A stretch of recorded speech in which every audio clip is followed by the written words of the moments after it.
कटोगे तो बटोगे, इस नारे का तोड़ विपक्ष के पास नहीं है। अनाप शनाप बोलते हैं विपक्षी दल सभी, चाहे वो शरद पवार हो, चाहे कांग्रेस के नेता हो, चाहे वो लाल टोपी वाले उत्तर प्रदेश के लोग हो, परंतु इस नारे का तोड़ अभी तक तो किसी के पास है नहीं। हो भी कैसे? कहते हैं कि इस बार मोदी ने वोटों का ध्रुवीकरण करने के लिए हिंदुत्व का सहारा लिया है।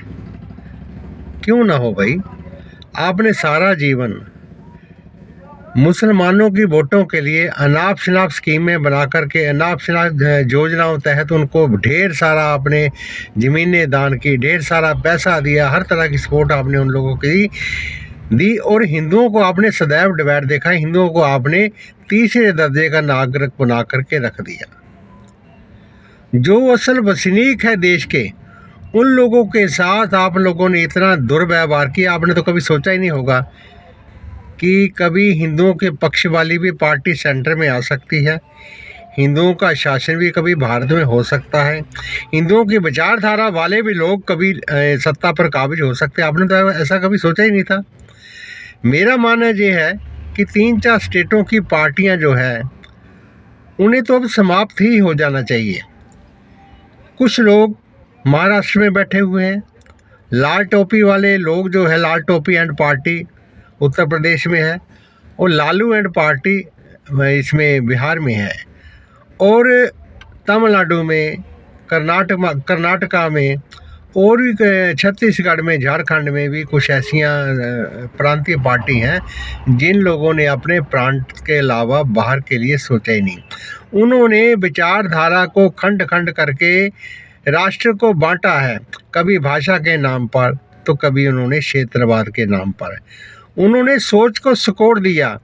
कभी वो कहते हैं कि हिंदी हमारी भाषा नहीं है, कभी कहते हैं हिंदू आतंकवादी होते हैं, कभी कहते कि हिंदू नास्तिक होते हैं।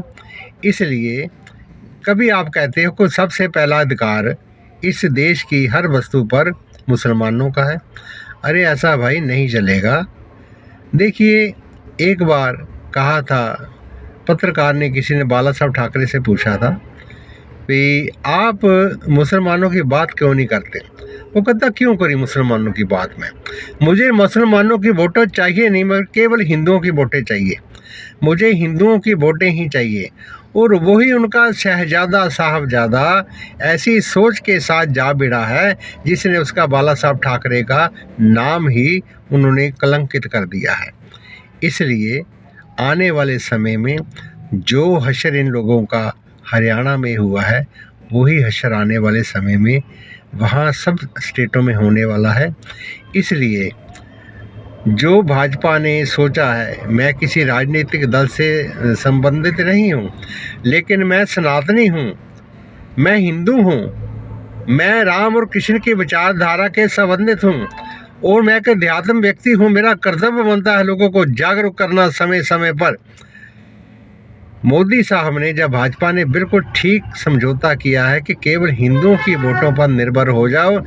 आपने 3 बार तो देख लिया, आपको इस्लामिक लोग वोट डालते हैं, कभी नहीं, बहुत कम वोटें डालते हैं।